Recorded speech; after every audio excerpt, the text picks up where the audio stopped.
Las opiniones emitidas en este programa son responsabilidad de sus panelistas e invitados y no reflejan la posición de esa empresa.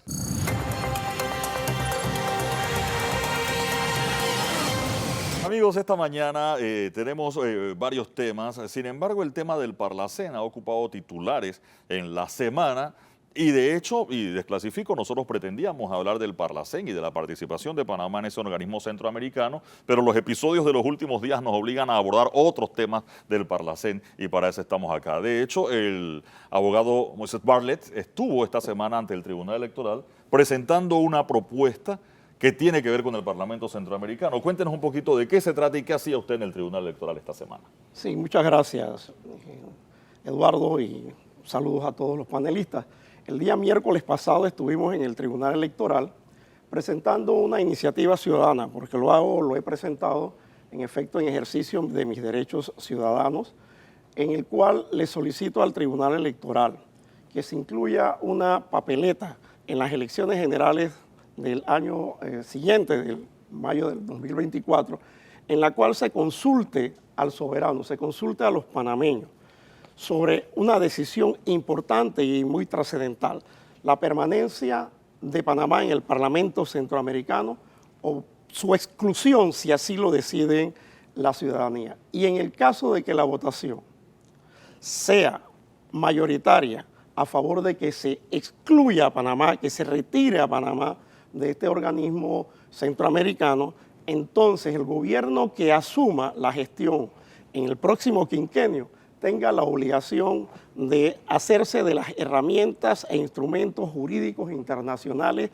necesarios y de una aguerrida participación diplomática que pueda permitir que Panamá sea excluido. Esto es un proceso, la exclusión es un proceso que no ocurre automático post una elección en la cual los panameños expresemos la voluntad. El ejercicio es que los intentos anteriores que se han hecho vía ejecutivo, órgano ejecutivo, con pronunciamientos de la Corte Suprema, sean rebasados por una voluntad de la nación, del soberano, y que entonces no existan excusas para quienes ejerzan el gobierno en no implementar y transitar por las vías diplomáticas que están debidamente establecidas. El Tratado Constitutivo del Parlamento Centroamericano cerró todas las puertas de posible salida, pero hay instrumentos internacionales como la Convención de Viena, que tienen que ser apelados y que tienen que ser instrumentalizados para viabilizar una decisión soberana de los panameños. Ayúdeme con eso. A ver, aunque la mayoría de los panameños se quiera salir del Parlacén, eso no nos saca del Parlacén.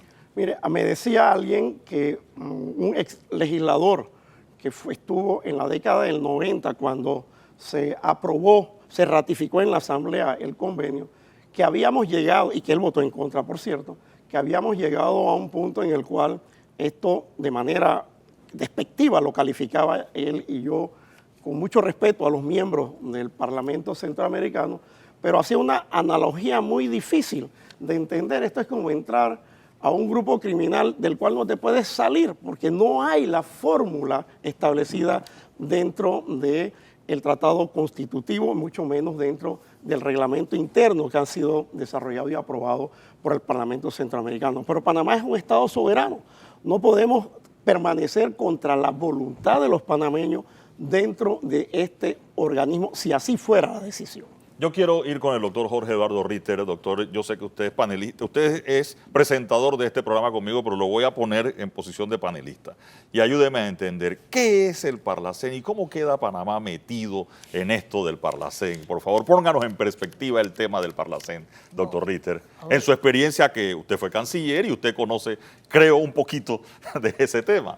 Sí, en realidad eso tiene un origen histórico que después lo podemos asociar. Ustedes recuerdan, y todos los que estamos aquí tenemos suficiente edad para acordarnos cuando en Panamá se hablaba de Centroamérica y Panamá, como si fueran dos mundos diferentes, y Panamá nos sentíamos los panameños como con cierto aire, lo digo ahora ya con perspectiva histórica, con cierto aire de superioridad con respecto a Centroamérica, como los centroamericanos son una cosa y nosotros somos otra. Luego de la invasión de los Estados Unidos en 1989, Panamá quedó aislado diplomáticamente por completo. fue excluido, ya había sido excluido del Grupo de Río, pero los países latinoamericanos estaban muy renuentes a aceptar a Panamá en la Comunidad de Naciones por el hecho de que su gobierno había sido, se había posesionado en una base militar norteamericana a raíz de una invasión y demás. En todo caso, independientemente de esas consideraciones, el presidente Endara, eso lo tendrá que juzgar la historia, encontró en su vinculación a Centroamérica una forma de romper el aislamiento diplomático y decidió entonces entrar allí. No todas, ahora entró y hay organismos regionales centroamericanos de los que Panamá forma parte, pero que no era necesario entrar al Parlacén. De hecho, Costa Rica, que es parte de la integración centroamericana, no es parte del Parlacén ni lo es tampoco de la Corte Centroamericana de Justicia. Panamá entró, digamos, con todo. De hecho, hay un artículo interesante y es que en 1994, cuando Panamá tenía que ratificar esa decisión, el entonces canciller Gabriel Luis Galindo y el vicecanciller Omar Jaén eran partidarios que Panamá no ingresara al Parlacén. Sin embargo, la Asamblea, que entonces ahí ejercía un gran... toda esta información la relata el doctor Omar Jaén, fue la decisión de Gerardo González, a la sazón presidente, o había sido ya presidente del PRD y era un diputado importante, un legislador se llamaba entonces, decidieron que así fuera.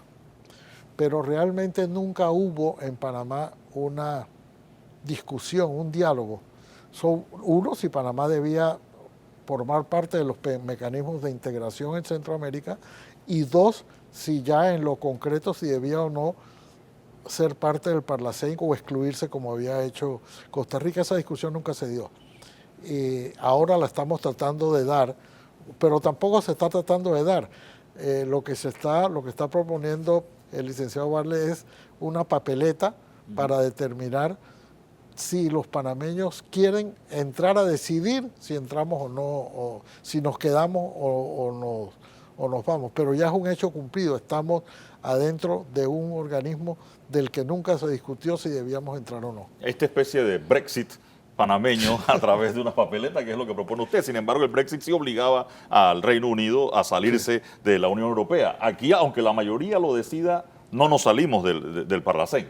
¿Cómo se sale uno del Parlacén? ¿Hay fórmulas para salirse del Parlacén? ¿Qué dice Fernando Gómez Arbeláez? Buenos días, bienvenido. Bueno, sí las hay y por un lado es lamentable que cuando Panamá se adhiere al tratado constitutivo del Parlacén, ya tenía ese tratado, en ese entonces eran 6 años creo que de antigüedad, y lamentablemente las autoridades del gobierno Endara no previeron que allí no hay una cláusula de denuncia o de retiro de un país que se adhiriera al tratado del Parlacén.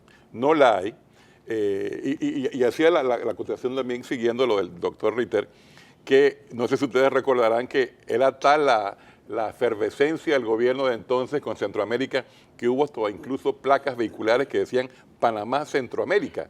Y fue tal el escándalo que la gente decía, no, Panamá no es Centroamérica, Panamá es América Central, que es un término geográfico, Centroamérica es un término geopolítico, y nosotros no somos Centroamérica, al punto que nunca más se imprimieron, nunca más se editaron ese tipo de placas del año 93.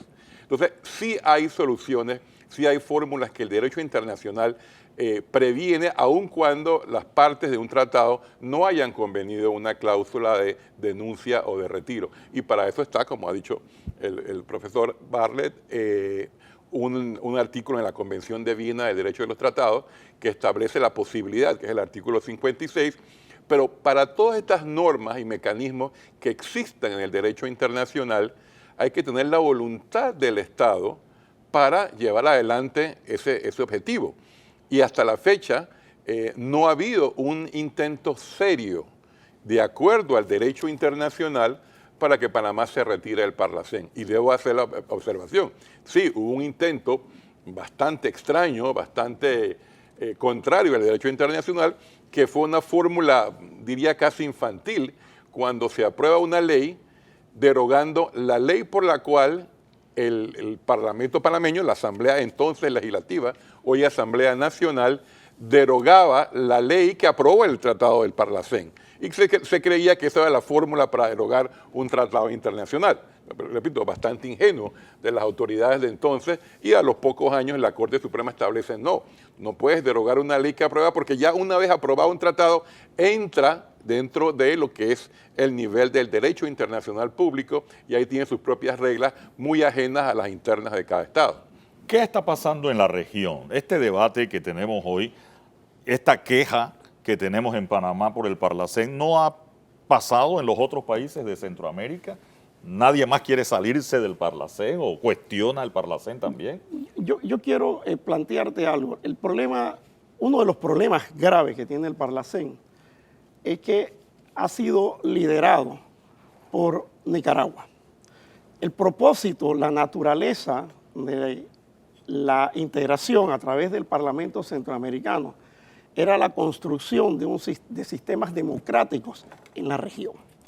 No puede ser entonces que Nicaragua, que es una dictadura cruel, que tiene presos políticos, que persigue la Iglesia Católica, que actúa en contra de la libertad de expresión y de información, sea quien lidere y tiene toda una serie, estatuto constitutivo de exigencias desde una óptica estrictamente democrática. Es inentendible entonces que sea una dictadura la que esté liderando el organismo y que además un expresidente del Parlacén nicaragüense, hoy fallecido, Jacinto Suárez, en ese intento que acaba de hablar el doctor, de salirse a través de una ley de la nación que efectivamente no puede estar por encima de convenios unilaterales, bilaterales o multilaterales, él le dijo a Panamá y le dijo al mundo, Panamá no se puede salir del Parlacén. Yo veo en el horizonte algunas declaraciones que ha dado el presidente de El Salvador, donde comienza a ser crítico de la inoperancia del Parlamento Centroamericano, por razones que sea, no las entro a analizar, comienza a impulsar reformas dentro del mecanismo de integración centroamericana. No me sorprendería que El Salvador, como país, bajo el liderazgo del actual presidente, pueda también buscar mecanismos para retirarse del Parlacén. Pero es que en El Salvador ya hubo un fallo de la Corte Suprema de Justicia que a mí me hizo llegar el doctor Mario Galindo con una posición de él sobre la facultad que tienen los estados de declarar constitucionales o no disposiciones de tratados internacionales. O sea que si puede o no un estado declarar inconstitucional alguna norma del tratado. Y era justamente sobre la norma que establece que los expresidentes y exvicepresidentes van directamente, y la Corte Suprema de Justicia de El Salvador declaró que esa norma era inconstitucional para ellos, para El Salvador, porque violaba disposiciones expresas sobre los expresidentes.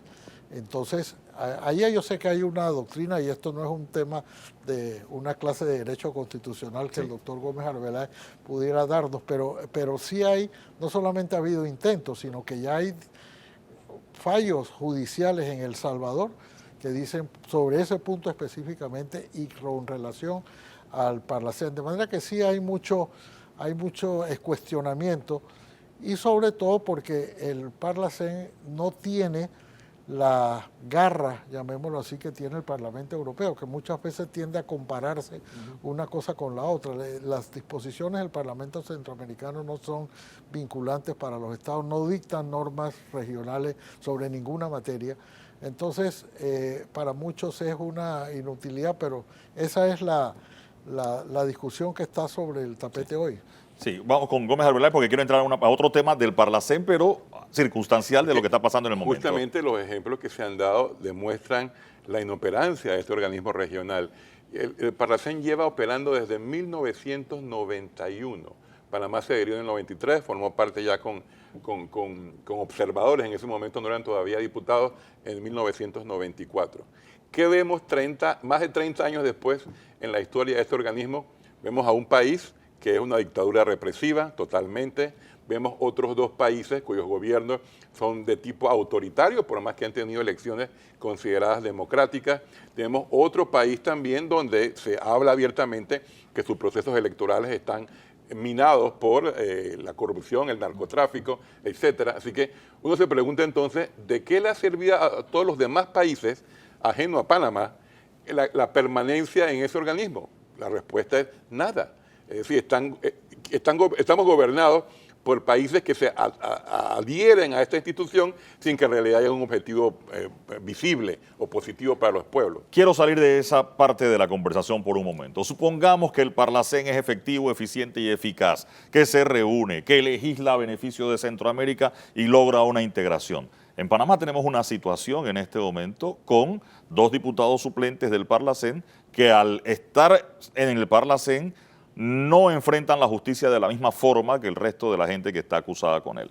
Hay varios debates sobre eso que va a pasar. Seguramente la juramentación de los hermanos Martinelli será demandada su legalidad. No sé a qué organismo le corresponderá, si es la Corte Suprema de Panamá decidir eso. Pero aún así yo recuerdo, doctor Arbeláez, en el 2018, que usted cuestionaba la juramentación de Ricardo Martinelli Berrocal, en ese momento ante la junta directiva o la presidenta del Parlacén y no ante el pleno del Parlacén. Esta juramentación por Zoom en una reunión de Nicaragua, que no estoy seguro si era la plenaria de los hermanos Martinelli, también creo que riñe con lo que usted explicaba aquella vez de cómo se juramentaba uno en el Parlacén. Ayúdeme con eso, por favor. Todo parece indicar que el proceso que se dio hace unos días con la juramentación de estos 2 ciudadanos tiene que ver con un reglamento temporal que el Parlacén aprobó a inicios del periodo de pandemia, que autorizaba a que se permitieran reuniones, hasta ese momento eran exclusivamente físicas y con carácter primario de la asamblea plenaria del organismo, pero con la pandemia se aprobó que plataformas digitales sirvieran de mecanismo para las reuniones vía Zoom o cualquier otro que se diera en ese momento.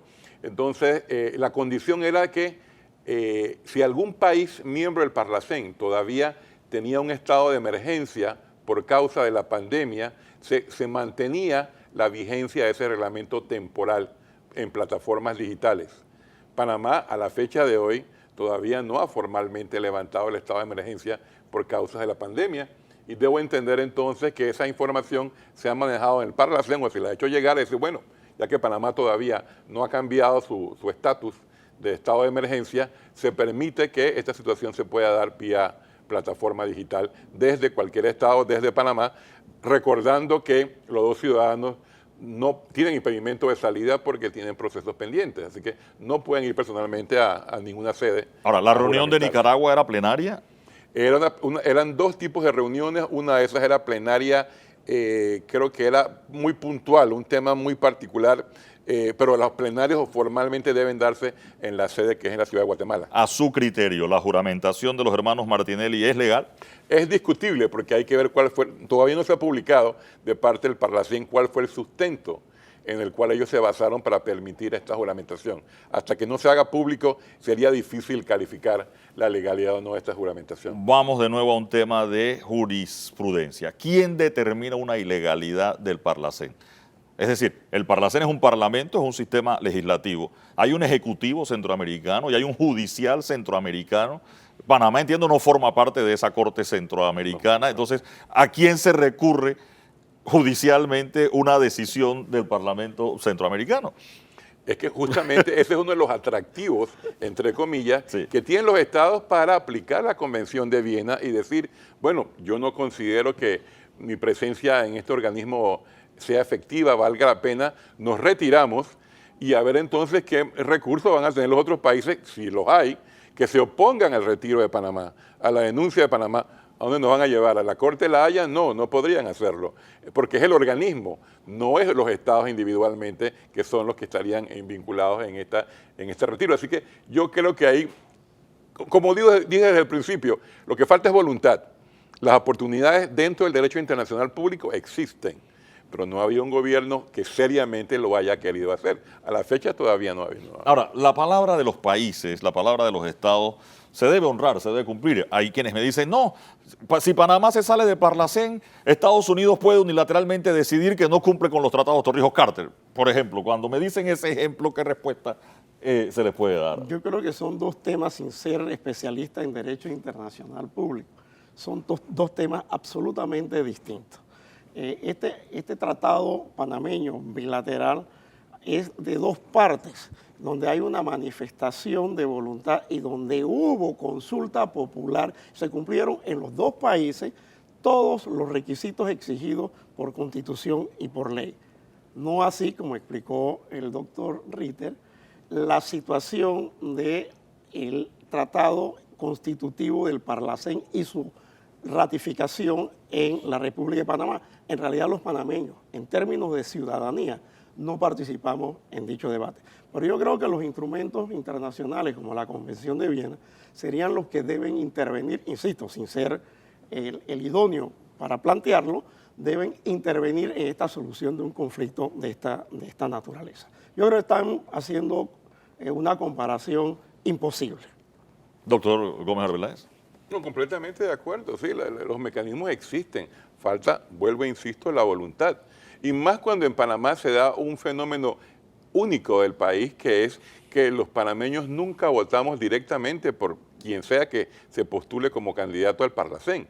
Aquí hay una elección indirecta que es bastante cuestionable, en el sentido de que quien vota para presidente, entonces hay un listado afuera de cada recinto electoral que nadie nunca lee, nunca se fija quiénes son los candidatos en la lista. Entonces, si el candidato a presidente sacó el 20%, esa lista de ese candidato lleva a un 20% de diputados al Parlacén. Doctor, Absurdo. lo que es violatorio del Totalmente. artículo 2 del propio tratado constitutivo Debe que ser- exige que deben ser electos con sufragio universal, directo, libre. Panamá nunca ha cumplido con el tratado constitutivo. Por eso es que es una opción que los que vemos que el organismo centroamericano, el Parlacén, ya es una entidad fallida, que ese es mi concepto, ya no hay forma de Es repararlo. subsanable totalmente. De que entonces que den la cara a los políticos ahora en las elecciones y que los partidos y los candidatos a presidente no postulen candidatos al Parlacén. A ver quiénes son los que en realidad van a sacar la cara y decir, de verdad, el Parlacén está siendo utilizado como una cueva para esconderse, para evitar la justicia, sea como se le llame. Pero si los candidatos no postulan, no hay a quien escoger y esa sería la voluntad popular. Nos saldríamos de facto. Serían de facto, exactamente, y decir, bueno, no hay candidatos, no hay diputados. en el Doctor Parlamento. Ritter. Pero solo, doctor, si eso es unánime. Claro. Porque ya hubo, en la elección pasada, Ricardo Lombana no postuló. Correcto. Si hubiera postulado, tendría 2 diputados en el... Entonces, ¿qué pasa? Que los 2 puestos que le corresponden a él se le dieron a los demás. De manera que si todos, eso tendría que ser unánime. Unánime, Porque cierto. si uno solo postula, Irían todos los de su irían lista. todos los de esa lista. No, y ya pasó, así como pasó con Lombana, con el propio cambio democrático, el Tribunal Electoral anuló la forma en que ellos escogieron a sus diputados del Parlacén y Cambio Democrático se quedó sin representantes del Parlacén en las elecciones del 2014, ¿no? Correcto. Se quedó sin representantes en el Parlacén y se repartieron esas curules que le correspondían a los de Cambio Democrático entre los otros partidos y a un partido que le tocaban 6 le terminaron tocando 8 y así a los demás, ¿no? Todavía es más antidemocrático repartir curules de votos que no recibieron sus propios candidatos, pero eso lo permite el actual código electoral, de que se repartan las curules de aquellos que no postularon. Por eso, como dice el doctor, debe ser una voluntad de todos los candidatos y partidos que digan no vamos a postular en estas Y elecciones esa a ningún candidato. omisión Ojalá sea así. es con la complacencia del propio Parlacén. O sea, la Claro, violación al claro. estatuto constitutivo es con la complacencia Por del supuesto. propio Parlacén. Sí, para cerrar, un tema de cívica, de política. Es decir, vamos a escoger al próximo presidente de la República y de acuerdo a la norma estamos escogiendo a un presidente y vicepresidente para 5 años, pero también a un diputado, a 2 diputados, al Parlacén para los 5 años siguientes. ¿Cómo un presidente gana la presidencia de la República y sabe que está ganando también los 5 años del Parlacén después? O un diputado del Parlacén que está en la lista y sus suplentes y resulta que llega el 1 de julio del año que les toca y no se juramentan automáticamente, sino como que dejo eso allí y para juramentarme. La juramentación no debiera ser automática y después él, si quiere renunciar, que renuncie, pero un tema de que no estoy o no estoy y como, ¿no?, como el boxeo, no pay, no estoy. Me quedo en una figura de que, como, Bueno, eso por fue ejemplo, el un presidente tema- Varela e Isabel de Saint Malo son diputados al Parlacén por derecho propio, pero ninguno de los dos se ha juramentado. Los hermanos Martinelli son diputados suplentes del Parlacén y no se habían juramentado hasta que no hubo problemas en la justicia. Es decir, el 1 de julio del 2019, no sé dónde estaban en ese momento, pero hubieran podido ir a juramentarse al Parlacén sin problema. Bueno, eso es justamente lo que la Corte Suprema de Justicia de El Salvador declaró que era inconstitucional, que los presidentes y vicepresidentes de El Salvador no son por derecho propio ni se les reconoce ese estatus en El Salvador. Entonces, a la larga, sí es verdad, es el Parlamento Centroamericano el que tiene que dictar algunas normas, pero el control de eso al final lo tienen los organismos jurisdiccionales panameños. Lo que se está discutiendo hoy, por ejemplo, en Panamá, es si al juramentarse como diputados suplentes del Parlacén, ellos pierden o no jurisdicción o competencia para juzgarlo, la jueza Valoisa Martínez, y que si eso tiene que ir ahora a la Corte Suprema de Justicia. Eso no lo va a decidir el Parlacén por nosotros. Eso lo va a decidir el órgano jurisdiccional o judicial panameño. Tendrá que decir, mire, de acuerdo con esto o lo otro. Eso no lo va a decidir el Parlacén. Eso se va a decidir en Panamá. Ya hay mucha gente que da por sentado de que eso ya va a ocurrir así porque tiene que ocurrir. El doctor Gómez Arbeláez acaba de decir que todavía no lo podemos determinar, justamente porque no nos han dicho cuáles fueron los fundamentos que dieron origen a esa juramentación virtual. Ahora, sin entrar en detalles, yo no soy el abogado de la mesa, pero eso tiene que, primero, los abogados de ellos presentar ante la juez Valoisa y decirle, no, usted no puede porque ellos son miembros del Parlacén. Para llevar eso necesitan la resolución del Parlacén, autenticada, no sé si se fue a Nicaragua, apostillada o qué tipo de recurso tendrá para eso, más la del Tribunal Electoral que los proclamó a ellos como diputados suplentes en el 2019. Que ya la tienen. Para eso entonces después la juez Valoisa, hay una palabra que usan Ruptura ellos, procesal. foliar, ¿no? Pero mandar todas esas páginas, asegurarse de que estén bien contadas para la Corte, para que el que la recibe en la Corte también las cuente igual y que no se salte en un numerito y usted vaya, para que la Corte haga un reparto, a ver a qué magistrado le toca para que él decida o prepare un proyecto de admisión, que quizás no debe haber problema con la admisión. Designar un Para fiscal, después cuando juez de garantía. admiten nombrar un fiscal, me explicaban que juez de garantía quizás no, porque este es el sistema viejo y ya está en llamamiento a juicio, pero aún así está todo, es decir, y todo ese debate si tiene que nombrar juez de garantías o no también es parte del... Exacto, ya hay un debate porque está en fase de juicio, pero si vas al Código Procesal Penal, Sí. exige entonces que tiene el procedimiento especial para el juzgamiento de un diputado y allí se va a generar otro debate. Y ese magistrado que sea fiscal tiene que empaparse en el expediente para poder llevar una... Y va corriendo el plazo de prescripción del proceso. Es lo que están calculando. Y que aunque la Corte complete este proceso y el fiscal de la Corte esté preparado y llamen a juicio, el día que comienza el juicio dicen renuncia al Parlacén. Regrésame para abajo para donde Es que Valoisa. hagamos un poquito de historia, porque a veces la memoria nos falla en Panamá. Sí. Un presidente se juramenta el Parlacén, se cae el caso PEC. Una presidenta se juramenta el Parlacén, se cae el proceso de las fundaciones con los fondos de Taiwán, quedó en nada. Un presidente se juramenta tarde, en pleno proceso, por el caso Semis. Así que esto no es nada nuevo. El expresidente Martinelli también se juramenta en el momento que creía que era conveniente para que se cayeran los dos procesos o lo pasaran pues a la Corte Suprema o de la Corte Suprema lo pasaran. Y renunció. Y renunció para que bajara al nivel ya de juzgado. Entonces, esto no es nada nuevo. La cosa es que el pueblo se pregunta, ¿hasta cuándo vamos a permitir estas cosas? Razón por la cual hay que hacer el ejercicio de consultar a los panameños a través de una papeleta y que decidan, sea el soberano el que decida, seguimos o le damos término final a esta mala Pero historia. usted está peleando con una quinta papeleta, entonces va a venir una Una sexta hora. porque hay Vamos a quien tener está varias. pidiendo Bueno, en constituyente la quinta papeleta puede tener varios papeleta cuadros. adicional, una papeleta adicional. Me quedo con eso. Vamos de inmediato con el doctor Jorge Eduardo Ritter, que ya está preparado con el GPS. de la no juramentación por falta de quórum se pasó en asunto de horas a una juramentación virtual desde Managua. Tal fue el accidentado recorrido protocolar de los hermanos Martinelli y Linares en su propósito de acreditarse formalmente como miembros del Parlamento Centroamericano Parlacén. Ello desató una polémica y un nutrido intercambio de opiniones en medios de comunicación y en redes sociales, especialmente por los motivos ampliamente conocidos detrás de esa búsqueda afanosa de la hasta entonces esquiva juramentación. Hoy hay quienes claman por el retiro de Panamá del Parlacén, al que le endilgan toda suerte de epítetos peyorativos.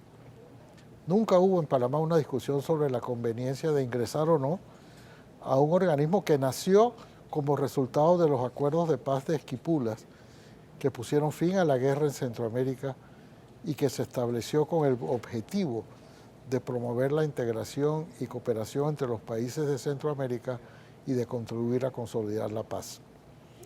En realidad, Panamá se vinculó entonces a Centroamérica, urgido como estaba de romper el aislamiento diplomático en el que se encontraba a raíz de la invasión de Estados Unidos en 1989.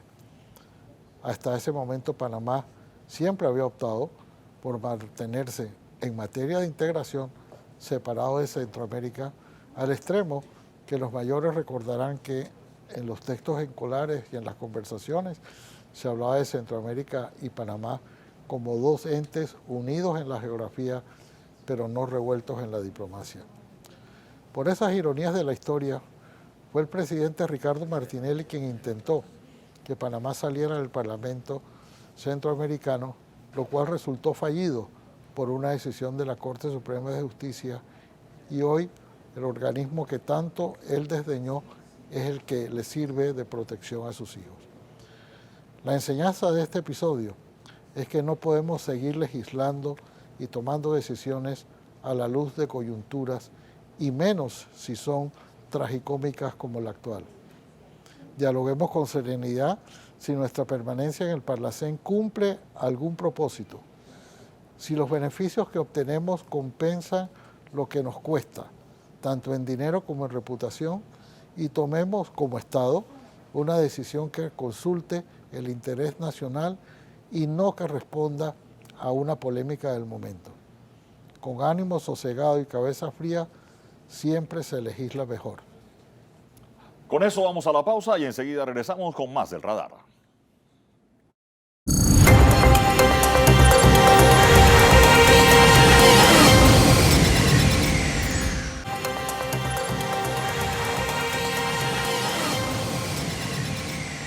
Continuamos con más del Radar y esta mañana queremos dedicar un espacio a la cultura. Esta semana hemos tenido la Feria del Libro, ya terminando. Sin embargo, Panamá tiene un Ministerio de Cultura nuevo, relativamente, y la ministra de Cultura está con nosotros. Ministra, buenos días, bienvenida al Radar. Bueno, muy buenos días, muy feliz de estar compartiendo este escenario con dos grandes amigos periodistas que admiro un montón, y sobre todo a esta gran audiencia que tiene TVN. Así que hablemos de cultura. Por favor, ministra, ciertamente usted es relativamente nueva como ministra de Cultura, pero el ministerio también es nuevo, ¿no? Así es, yo defino el Ministerio de Cultura como una gran visión y el gran sueño de una generación que lo ha estado esperando desde hace muchísimos años, por no decir décadas, ¿no? Y visión que se cumple en el 2019 con la sanción de la ley que crea el ministerio. Y bueno, y aquí estamos a 4 años, después del 15 de agosto que cumplimos 4 años, y es un ministerio joven pero que está dando unos pasos de gigantes, sobre todo una gran responsabilidad de dejarlo con una institucionalidad sólida, establecida, que permita, digamos, que sentar las bases para poder continuar, entendiendo la cultura como un pilar importante de desarrollo de país, desarrollo social y también desarrollo económico en cuanto se habla de las economías culturales y creativas. Y al igual que lo es la ciencia, la educación, nos faltaba ese tercer pilar, ¿no? Se formaliza a través de un ministerio cuya función es justamente esa. Y se habla de identidad, se habla de de poder propiciar espacios públicos para poder cumplir con aquella premisa de acceso libre a una vida pública en donde todos podamos gozar de derechos culturales más allá de los artísticos, que creo que ese era un poco el fundamento del Instituto Nacional de Cultura, el desarrollo de las bellas artes. Al tener el país un Ministerio de Cultura, pues ya hablamos de aspectos más profundos, hablamos de aspectos que contribuyen a la evolución del país hacia un desarrollo que empieza por el ser humano. Si tenemos mejores ciudadanos, tenemos efectivamente mejores comunidades, tenemos un mejor país. Así que es una visión que se está dejando sólida, pues para poder continuarla y poder ver, digamos, que el retorno de esa inversión en unos 10 años con una nueva generación impactada por la cultura. Aquí en el radar, nuestro embajador y un poco de policía de la cultura es el doctor Ritter, así que yo le tengo que pasar la palabra a nuestro doctor. ¿Cómo, don Ritter? Ministra, es que tradicionalmente en Panamá la cultura había tenido como un puesto de cenicienta. Así es. La mejor prueba es que hace apenas 4 años se creó el Ministerio de Cultura, el ministerio que en otros países existen desde hace muchísimos años. De hecho, cuando se creó por primera vez la autonomía fue en el INCUDE, que tenía cultura y deporte. Estaba casado. Pero pues, iban casados, pero ahí prevalecía más el deporte que la cultura por muchos años. Cuando ya al final se separa el Instituto de Deportes de Cultura, comienza a dársele un poquito más de importancia, por supuesto, a la cultura.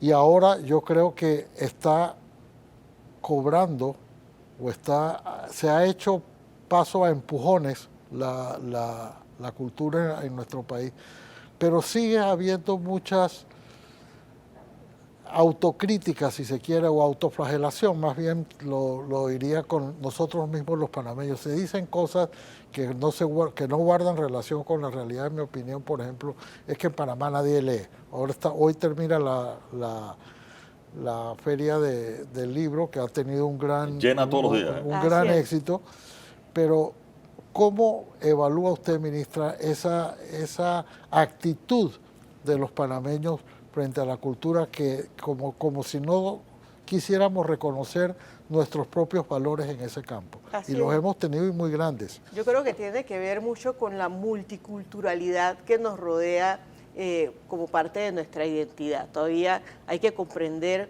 que esa gama de multicolor que tenemos forma un panameño especial y que eso es lo que somos, ¿no? Entonces todavía estamos, digamos, como usted lo acaba de decir, que no damos crédito a nuestros logros. El Ministerio de Cultura es un ministerio joven que está dando pasos de gigantes, efectivamente, y hemos hecho muchísimo para estar en medio de una pandemia que limitó un poco el curso normal que se debía de seguir, pero le comento, parte del éxito que hemos tenido también a nivel internacional y que estamos siendo reconocidos como ministerio que efectivamente tienen muchísimos años.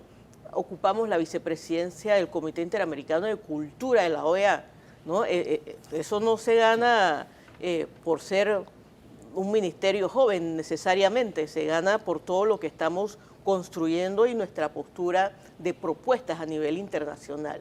En cuanto a la lectura, yo diría que Panamá sí lee.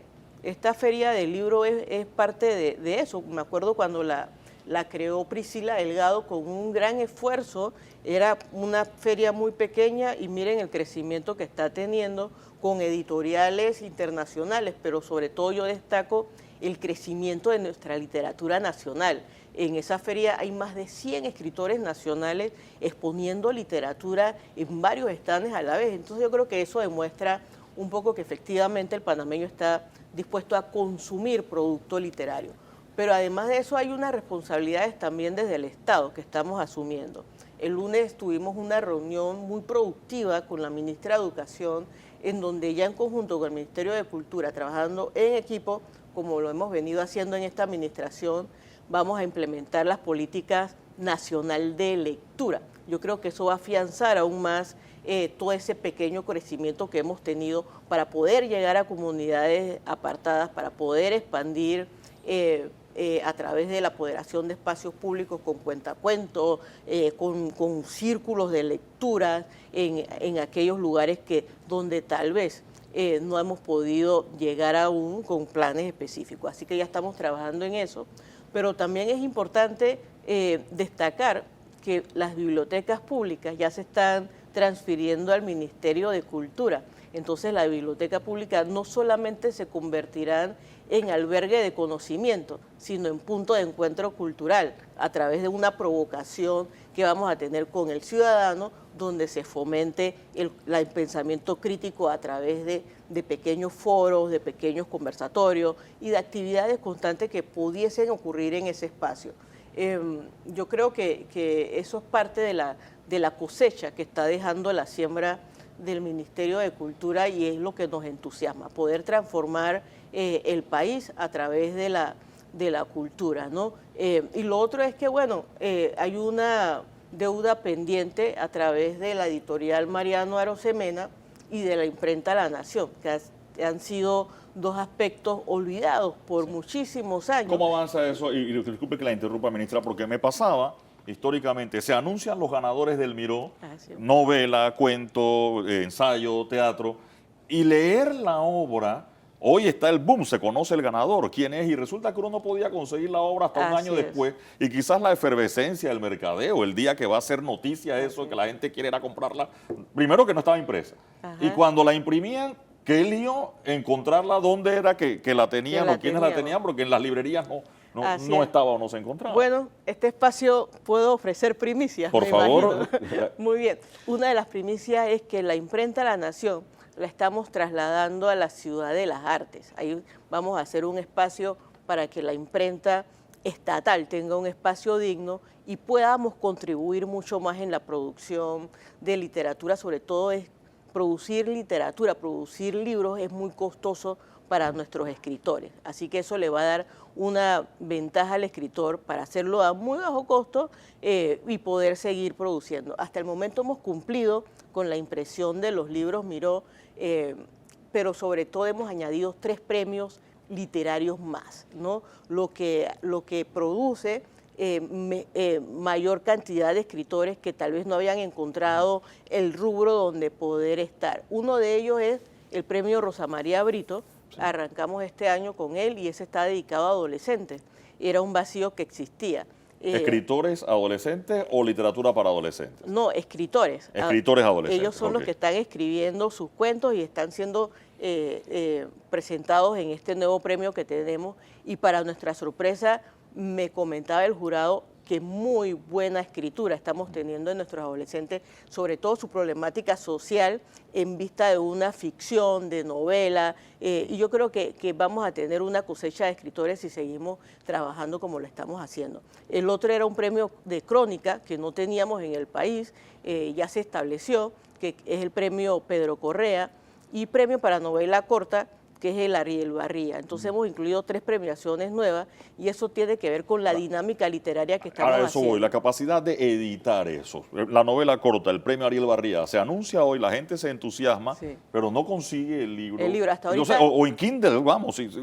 ¿Cómo entrega el escritor el premio para el concurso? ¿Cómo entrega la obra? ¿No lo entrega en un USB? O tiene que entregar el material impreso pero con un USB o un CD o algo. Eso, vamos, teniendo el USB, eso no se puede editar en menos de 24 horas. No. Bueno, no sé, yo no soy editor del libro. No te preocupes. Pero sí se puede, digamos que con una tecnología digital, pero que tal vez no le brinde un poco la calidad del libro que necesitan nuestros escritores. Es por eso que estamos revitalizando la imprenta.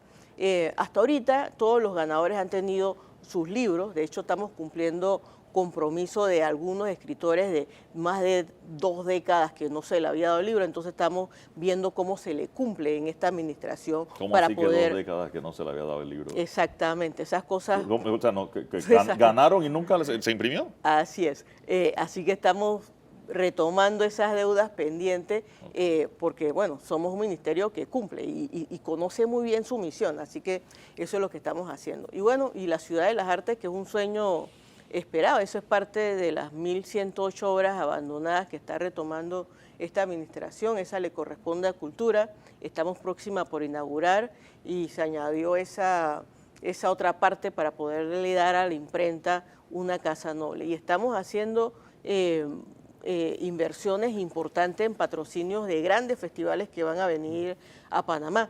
Uno de esos es Centroamérica Cuenta. Ese es un festival de primera línea donde nuestros escritores van a estar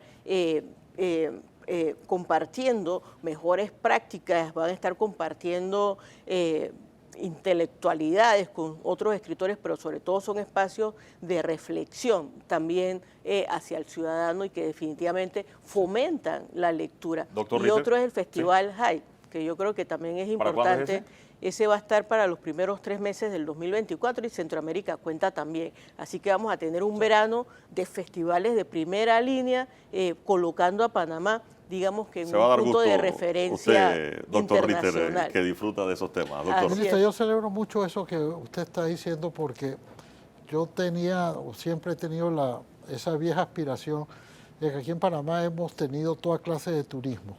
Hemos tenido turismo ecológico, turismo de convenciones, turismo hospitalario, turismo de medicina, turismo de toda clase. Pero que Panamá pudiera ser también un lugar que acogiera el turismo cultural. El turismo cultural. Usted acaba de mencionar el Centroamérica Cuenta, que es un evento importantísimo. Celebro de verdad que se vaya a realizar en Panamá, porque aunque pareciera para algunos que esto es una actividad puramente cultural para la élite intelectual, y no es así. No. Mira, la propia Feria del Libro, que es una feria internacional, la Feria del Libro que hoy termina aquí, atrae turistas.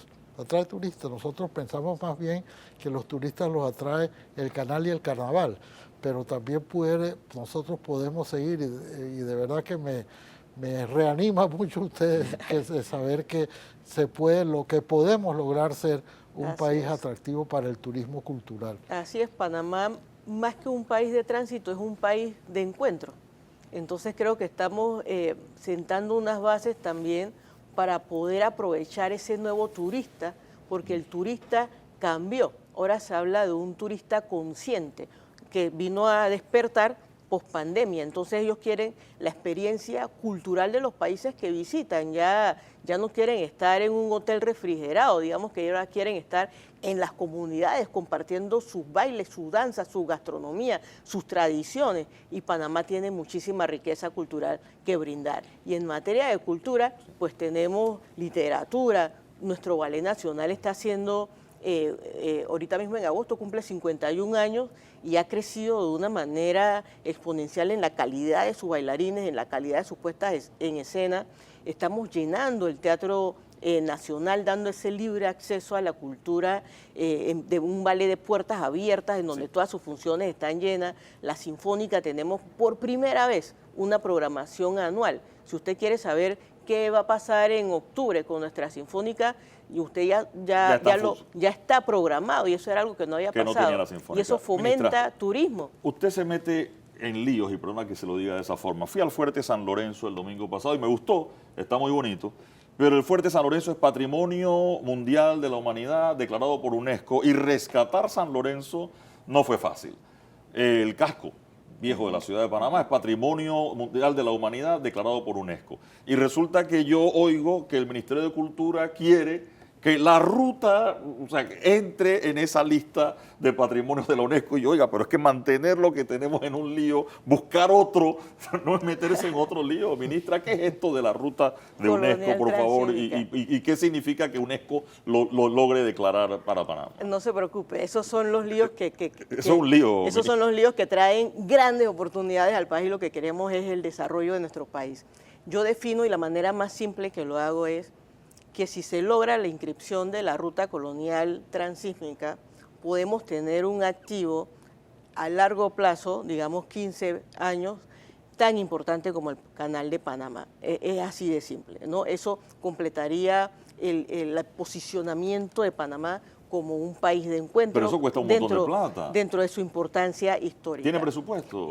Por supuesto que tenemos presupuesto, pero es que ese es un trabajo en conjunto. Al ser la ruta colonial transísmica, hay un impacto positivo en las comunidades en donde las vamos a capacitar para que puedan encontrar entonces nuevos mecanismos en la economía popular de poder aprovechar eso y poder abrazar al turista, pero que eso recaiga también en un rédito económico para todas las comunidades aledañas a la ruta. El ATP va a cumplir un rol importante, mi ambiente cumple un rol importante. Esto se trata de un trabajo intersectorial donde también las comunidades van a ser beneficiadas. Eso no es tan simple como que el Estado le va a tocar el mantenimiento Ahora, eso requiere absoluto. un lobby con UNESCO, etcétera, para que nos Eso- ponga unas reuniones. ¿Para cuándo puede estar eso ya para cerrar? Lamentablemente se me acaba el tiempo. Bueno, ya se presentó la inscripción. El siguiente paso es, y además que la inscripción conlleva un plan de gestión a 15 años. Eso es una mirada a largo plazo que estamos plantándonos y estamos acogiendo. O sea, que no es algo de que en 5 años se termina y después vamos a ver qué hacemos 5 años. Ya dejamos la hoja de ruta establecida a 15 años. UNESCO la recibió. Y el siguiente paso es una visita de los técnicos de UNESCO para evaluar el estado de los sitios y poderle nosotros brindar ese comité intersectorial información de qué es lo que estamos haciendo con los sitios, qué es lo que vamos a hacer con los sitios para que ellos comprendan el compromiso que tiene el Estado panameño con la ruta colonial transísmica, y luego el próximo año pues estaremos muy pendientes a ver cuáles son los resultados de los primeros comités de UNESCO. Me quedo con eso. Vaya a San Lorenzo, doctor Ritter, está muy bonito. Está debo hermoso decirlo. y Sí. tiene una museografía y los invito a todos a que también visiten Portobelo. También quedó Hemos muy bonito dejado lo de la aduana. una aduana totalmente restaurada y además con un museo adicional, que es el Museo de la Memoria Afropanameña. Me quedo Visítenlo. con eso. Estamos abriendo espacio para que todos los ciudadanos puedan reconectarse con nuestra cultura y con nuestra identidad. Gracias, ministra, por acompañarnos esta mañana aquí en el radar. ¿Cómo no?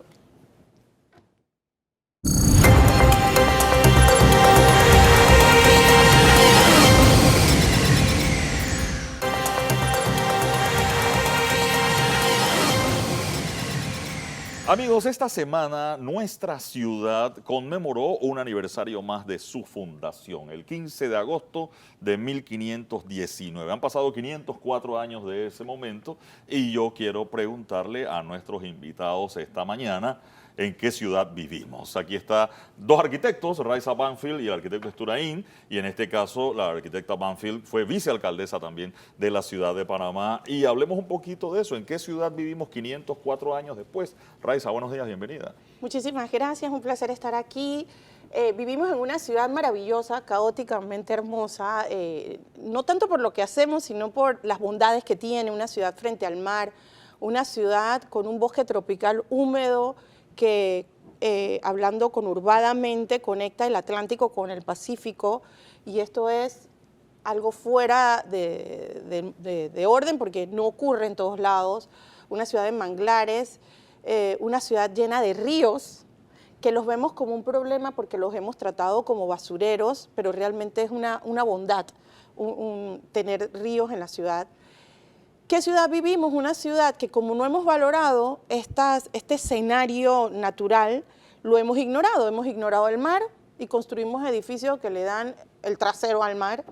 Hemos ignorado los ríos y construimos sobre ellos, los entubamos, los canalizamos y luego nos inundamos, los tratamos además como basureros. Hemos ignorado el bosque, aquí hacemos un mall, talamos 3 hectáreas de bosque para entonces hacer un mall y pintarle la naturaleza en el techo o dejar un macetero en la entrada. Entonces, yo creo que ahora que estamos hablando de tiempo de crisis climática y de que estos valores son nuestros activos en esa lucha, tendríamos que entender que si bien entendemos la ciudad como el espacio urbano donde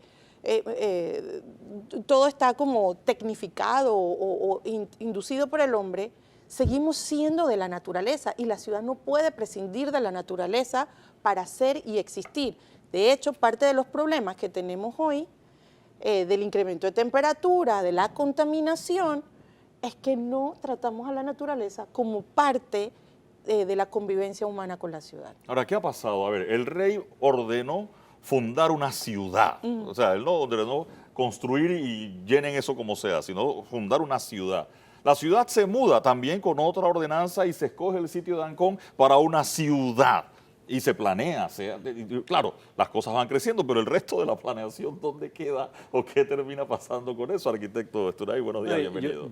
Buenos días a Sí. todos, gracias por la invitación. Yo creo que, y siguiendo la línea que menciona Raiza, creo que el principal problema que tenemos es la poca planificación, pero no solo la poca, sino la continuidad en la planificación. O sea, se hacen cosas, se paran, el que sigue no quiere, después viene otro. O sea, el problema que tenemos en Ciudad de Panamá y en todas las demás ciudades de nuestro país es que usualmente no se le da continuidad a los procesos. O sea, la ciudad es un ente vivo, es un órgano, como decía Raiza, no es solo los edificios, sino también las personas y también la naturaleza. Es un triángulo allí perfecto que donde una de las piezas falte, pues tenemos el resultado que tenemos hoy en día. O sea, yo diría que la ciudad que tenemos hoy es una ciudad muy injusta con sus ciudadanos, porque si no tienes dinero te vas afuera, y si no tienes dinero no puedes vivir en el centro de la ciudad, sino que tienes que irte al este, al norte o a cualquiera de los tres polos que tenemos,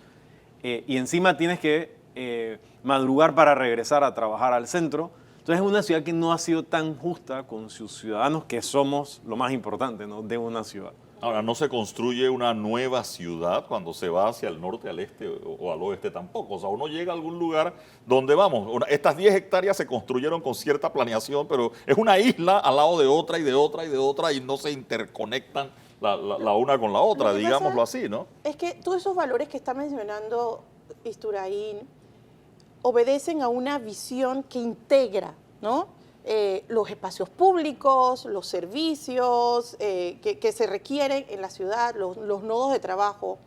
Si el privado, o sea, el empresario, el desarrollista, quiere generar un polo de desarrollo, él no está obligado a velar por los intereses públicos que tendría que estar obligada la ciudad a garantizar.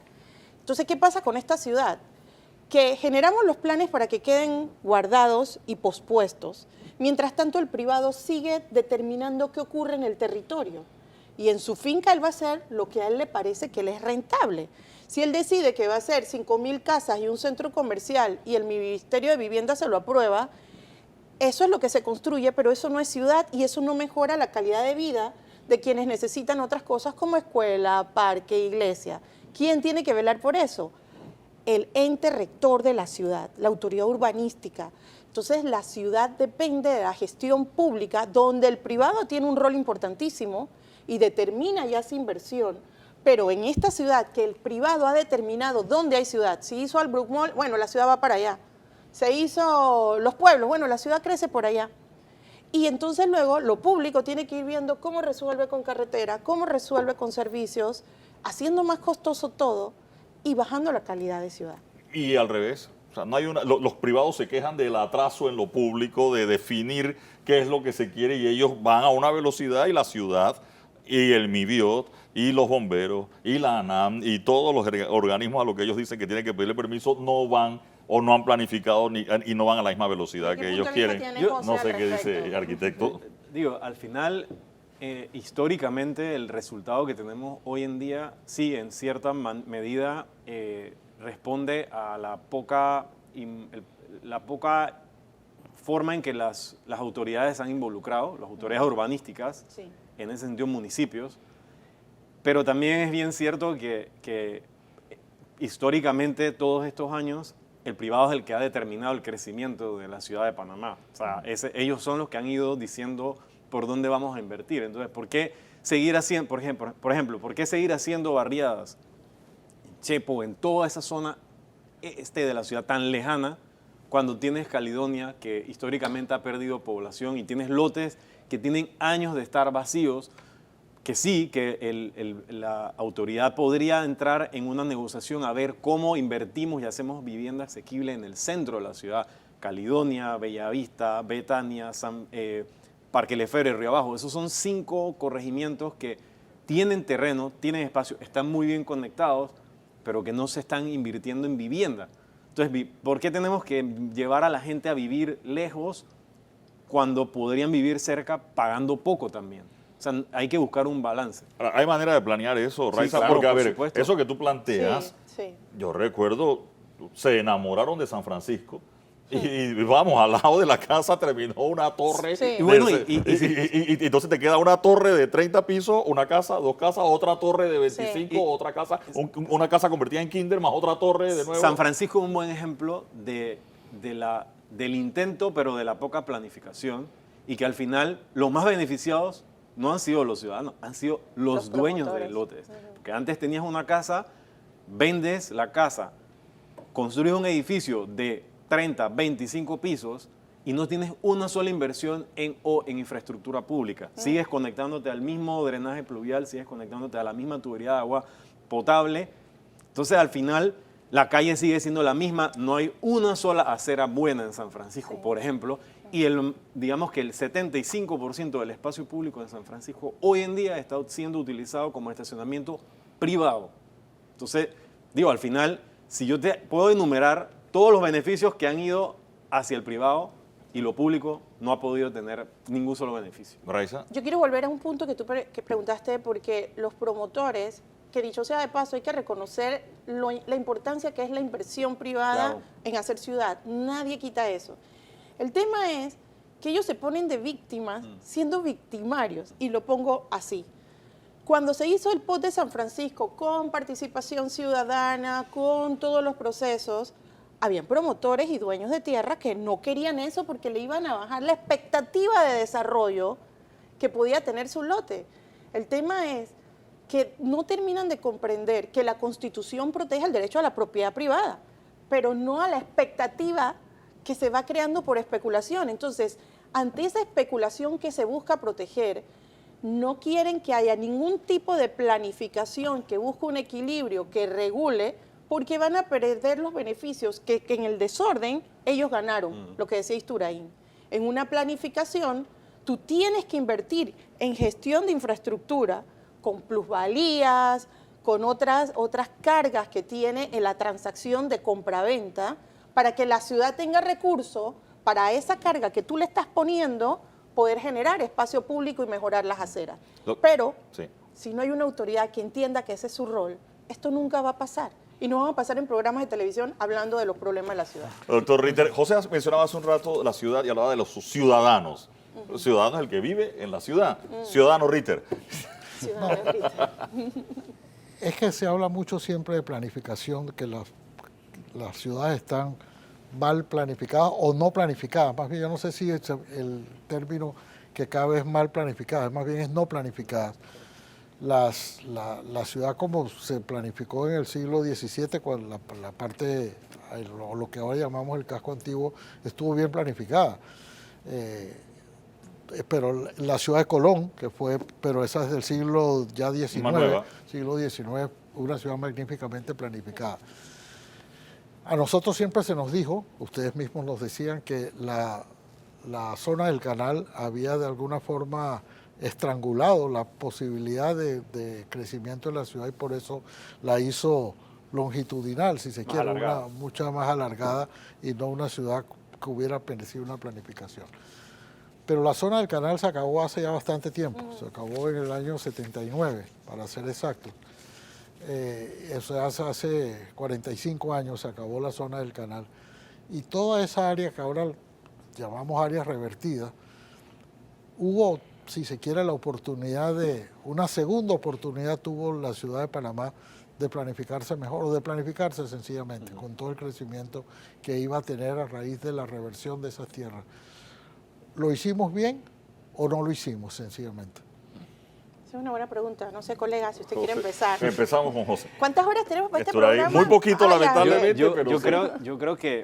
Yo creo que no lo hicimos bien, porque hoy en día tenemos comunidades como Clayton, como Albrook, donde yo no entiendo cómo se aprueban dos escuelas enormes, una al lado de la otra. Es más, en la vía de Clayton tenemos 3 escuelas En Clayton hay grandísimas. 9 Entonces, instituciones eso te dice a ti que de alguna manera la autoridad que le tocó velar por eso simplemente se dedicó a distribuir los bienes, más no a entender que, oye, si meto 3 escuelas o 4 escuelas en esta calle que no es tan grande, voy a crear un caos, ¿no? O si apruebo esto. Más la caja de seguro social. Exactamente. Entonces, o sea, que no, yo consideraría que lo hicimos mal. No creo que históricamente seamos malos planificando, porque hay, como usted lo mencionó, hay buenos ejemplos. El tema es que tenemos que encontrar el balance en que lo público entienda que esa es su responsabilidad. El alcalde o los alcaldes son las autoridades urbanísticas de nuestra ciudad. Y ellos tienen que, o sea, un alcalde tiene que entender que hacer ciudad es su trabajo y mejorar las condiciones de vida de la ciudad es su trabajo. Eso es como el trabajo único que tienes. Luego tienes otras cosas. Tu trabajo no es regalar techo, regalar comida. Ese no es tu trabajo. Tu trabajo es arreglar la ciudad. Entonces, mientras no entendamos eso, nuestros gobernantes no entiendan eso, seguiremos dando la misma vuelta a los problemas constantemente. Así es. Raiza, el tema de planificación de la ciudad que mencionaba el doctor Ritter, pero el cuidado de esa ciudad, es decir, en San Francisco no hay ninguna sola acera que sirva, pero las aceras en Vía España, ya tú te encuentras, pasa por la noche entre Vía Brasil y Vía Argentina y te vas a encontrar ya unas buenas aceras convertidas en mercado. Yo considero que esa pregunta obedece a que en la cultura político-económica de nuestro país pareciera que lo que cuenta, hablo en la parte política, es hacer proyectos nuevos para que se vean bien. Y económicamente porque siempre se lo gana alguien y estamos bien, pues y es inversión. Pero el mantenimiento, que es como estar ahí con el presupuesto que se tiene, no genera tanta ni vistosidad ni visibilidad y tampoco tan gran negocio. Por ejemplo, hay estas Sabores del Chorrillo, que apenas tiene 7 años de inaugurado y de repente lo desmantelaron para hacerlo nuevo. Eso no necesitaba desmantelarse, eso necesitaba mantenimiento. Así también el Parque Norte, o sea, dejar abandonado para luego hacer una gran inversión. O abandonar las aceras de Vía Argentina, ¿para qué? Para luego justificar que hay que hacer un proyecto nuevo, en fin. Lo que requerimos no es solamente que los alcaldes, la autoridad urbanística, junto con las juntas comunales, entiendan que el territorio, el espacio en donde el ciudadano se mueve, es su responsabilidad, no solamente a la hora de hacer una obra nueva, sino de gestionarla y darle mantenimiento, y tiene que haber la instancia que se encargue de eso. Y a nosotros los ciudadanos, siempre lo digo, tenemos que pasar de ser habitantes de la ciudad a ser ciudadanos, que no obedece a votar cada 5 años y exigirle que te cumplan la lista de Navidad. ¿Cuál es nuestro rol de fiscalizadores, de gestores en las juntas de desarrollo local para gestionar el proyecto? Luego vigilar que esa plata vaya para ese proyecto y no solamente de protestar por lo que no queremos. La ciudad requiere de todos para que, ahora que escuchamos a los candidatos a la alcaldía, la mayoría no tiene ni siquiera el discurso de la ciudad, no entienden cuál es el rol que tiene un alcalde en la ciudad. ¿Por qué los trabajos de infraestructura o de mejoras como la calle Gaspar Hernández que ustedes estaban reportando no se han continuado? Porque políticamente nadie se quiere meter con ese lío que es gestionar la ciudad que no se ve para luego dar resultados. Entonces, si los candidatos políticos no entienden que ese es el rol.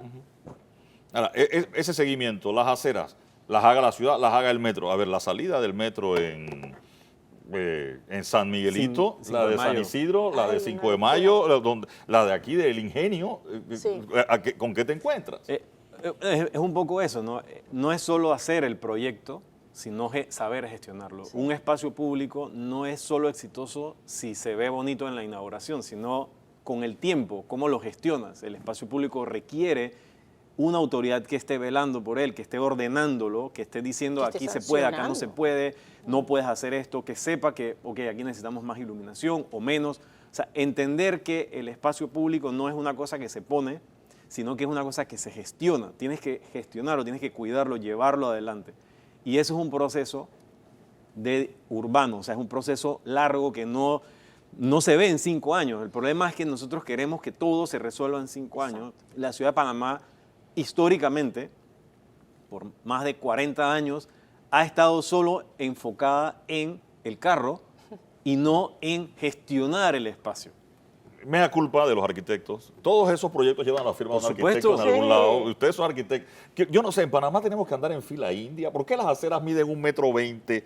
O sea, en algún lugar pusieron que era 1,20 m el mínimo y resulta Así que es. se quedó en el universal el 1,20 m de acera, ¿no? Esas fueron normas y todavía más. Te voy a poner un ejemplo de algo que adolecemos.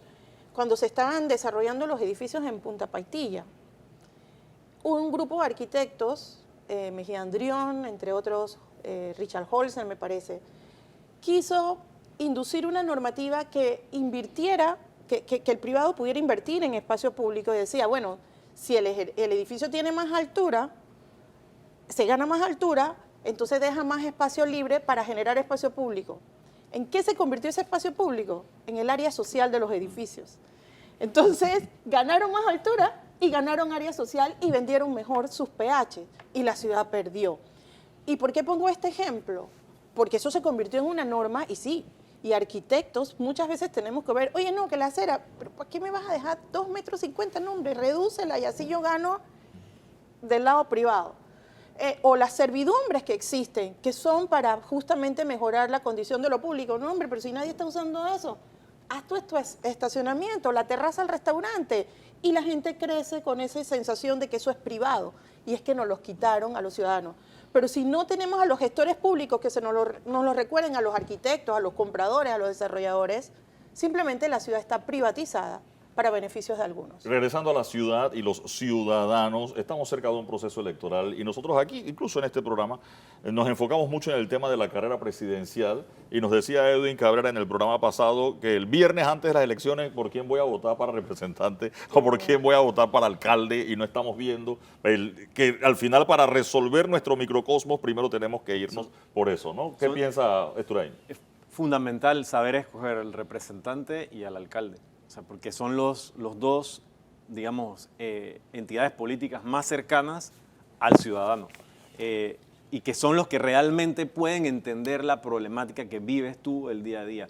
Pero entender que el representante y el alcalde no están para entregarte el sí que te hace falta. No, ellos tienen que pensar en más macro, tienen que pensar a luces largas, cómo resolvemos la movilidad. Cosas tan básicas como una buena acera, Ciudad de Panamá todavía no puede decir que las tiene en todos los corregimientos. Entonces, eso es una cosa que es muy básica de hacer y de resolver. Ya hay otros temas más profundos, pero empecemos por ahí. O sea, empecemos por mejorar las condiciones peatonales a las personas, a los ciudadanos. Raiza. Sí, por ejemplo, yo no quisiera estar escuchando a mis candidatos a alcalde o alcaldesa hablar que si el matrimonio igualitario, que si la guerra en Ucrania, que eso no tiene nada que ver con eso. Yo quiero escucharlos decir cuál es su proyecto de ciudad, cómo vamos a retomar el POT, el Plan de Ordenamiento Territorial, que quedó engavetado, y poder gestionar esa ciudad que se está implosionando, porque ahora somos más de 1 millón de habitantes en la ciudad. O sea, y entender, en el caso de Ciudad de Panamá es la ciudad más importante del país y una de las más importantes del continente.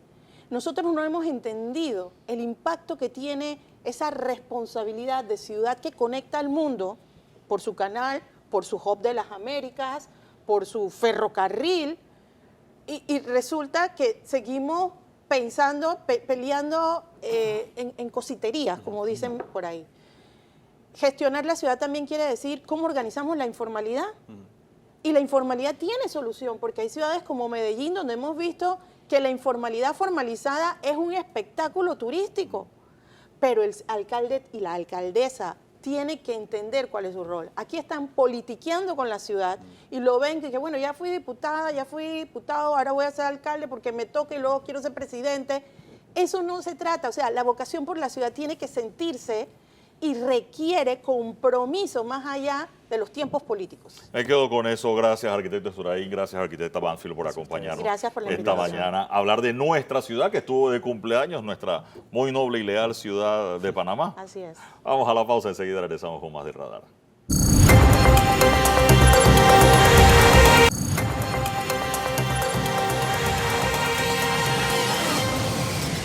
Amigos, ya entrando en la parte final del radar, veamos qué nos dejó preparado Hilde Sucre desde Agua Dulce en la caricatura de esta semana.